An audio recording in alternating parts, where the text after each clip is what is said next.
Nothing makes you feel more worthy than when you get to be the manifester of what you want. Worthiness is a human issue. And the reason that it is a human issue is because you are the ones that are turning thoughts to things. You're the one that are getting to take vibrational rivers of thoughts and stay with them all the way out to their fruition. And so, of course, it's logical that if you get fixated on what is actualized in a way that you can see it, and there are things that you want that aren't actualized in a way that you can see it, of course it's logical that you would feel not worthy, because you want it and it's not coming, and you want it and it's not coming, and then you want it and it's not coming. So what could cause you to feel more worthy than to want it and it come? In other words, here's the proof of my alignment. And so just for a moment, let's redefine worthiness, and let's call it what it really is, because what it is not, what most people think worthiness is me behaving in some way that something outside of me approves and then grants me my wish. Did you hear that? That's what most people think that worthiness is, when what worthiness really is me coming in alignment with my own desires. It's all me. It's all up to me.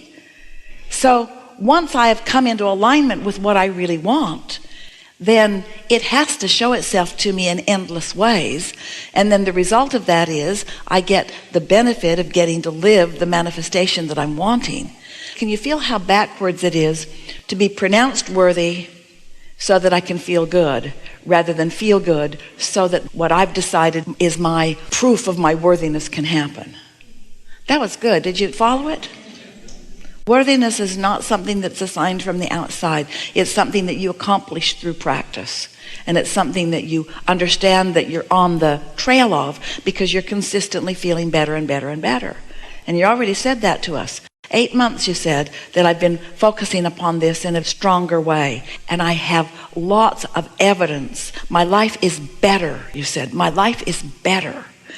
It's just going to get better and better and better and better and better and better and better and better and better and better. Yes. I know everything is in the now, and the past doesn't matter, and essentially, I guess the future doesn't matter either. It's all my power in the now. So let's talk about what we mean by that. Meaning, right now, I can flow or not. Right now, I can let the circuit stay open, or I can close it, because I have control over both my desire and my belief, because they're both just focuses. So here's a question for you. You're going to really like this. Let's say that you desire something, but you don't believe it. Can you think about what you are desiring and your doubt about it at the same time? It's one or the other, isn't it? So if you just give more airtime to your desire, won't your belief about it become irrelevant? And I feel like I do that most times, but I was talking to a friend of mine, and I always seem to fall back in the same routines, even though I've felt alignment, and I've manifested some beautiful relationships with truly, truly wonderful men. But you know, here, we're just going to say this to you in a very straight up way. You're forcing the manifestation before you've accomplished your alignment. That's all that's happening. Because you're like so many people, you believe that something's better than nothing. And then you get in the middle of the something and you find out it's way not better than nothing. Something isn't better than nothing. Something will keep you from what's better if whatever it is has you, because it's not easy to focus away from something that has manifested, is it? It's like thinking about a good feeling foot when your toe's throbbing. It's hard to do. Your toe's throbbing, you're thinking, oh, I feel so great, but the toe is throbbing and you're lying about how good you feel. And some of those relationships are like throbbing toes. Mm-hmm. Yes? Yes. And I just don't want to feel like I'm running away. I always feel like I'm running away from good people, because I think there's something more that I know that I want. Well, here's something important for you to know. Really, really, really important for you to know. It isn't that they're not good people. It's that they're not good matches. Exactly. Then how come they keep coming back into my life and they won't leave? Why does what I don't want keep coming to me? Because you're thinking more about what you don't want than you are about what you do want. That's the dominant vibration you've got going on. And why is that? Because you're a better observer than you are finding the feeling of something. That's logical. You're physical and you're human, and manifestations matter a lot. We want to just put that out there, because we can't have it both ways either. We can't acknowledge that you're here to turn thoughts to things and then criticize you for noticing the things that you've turned into things. These things that you've manifested, they get your attention. It's logical that they would. But you want them to not feel so permanent, and that's what you were trying to say to us just now. It's now is more powerful than what has been, or even than what's coming. And so the things that have been before will morph into more pleasant things if you're not really fixated, meaning talking a lot. You said, I was talking to a friend, and we want you to consider something. All of you think about this, but this is really something worth thinking about. So you get it, that when we say you create your own reality, we know you get that. And you get it when you think about being deliberate about what you talk about. It's pretty easy to think about being deliberate about what you think about. So here you are, moving through life, doing a pretty good job of having a vibration that matches what you want. But you also have some vibrations that are sometimes active that don't serve you. And we call those beliefs. A belief is a thought that you continue to think. Now, some of your beliefs serve you, some of your beliefs don't serve you so well. So you've got this desire. Have you noticed, we're asking all of you, have you noticed that sometimes when you visit with this friend, things that you haven't talked about in a long time come up?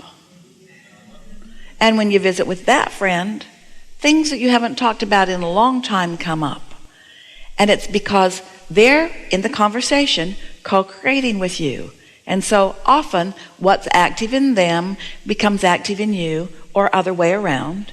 That's what the power of influence is. Now let's say that you stay away from all of your activating friends for a whole day. And during that day, you feel good, you do things that feel good, you get outside, you bask in the beauty of the day, you get tuned in, tapped in, turned on, you make lists of things that you appreciate, you do several things that are really pleasing to you. So you're really in alignment more than usual. Sometimes you can't even get together with the friend you were planning on getting together with because there's a vibrational variance. Or sometimes you push through anyway, you get together anyway, but you don't talk about what you usually talk about because you're in a different place and you two aren't clicking like you usually click. Because you've clarified your vibration. You see what we're getting at? Esther used to laugh because she and Jerry would move around the country, and quite often they'd come to a city and they'd meet up with a friend that they hadn't seen for a while, and Jerry would tell the same stories that he told last time they were there. And Esther would say, do you need me to make a list of what you talk about when we're with these people, and we'll just review it before we get with them, so that you don't tell the same damn story every time we get together? And they used to laugh about it because there was something in the combination of those vibrations that just made that the story to tell. So you want to ask yourself, what story do you find yourself telling? Because the more you tell the story, the more active it is within you, and the more it becomes your point of attraction, and the more it finalizes, way too strong of a word, but the more it causes a belief to be powerful within you. And your powerful beliefs that are in opposition to your powerful desires are the only problem in the world that you ever have.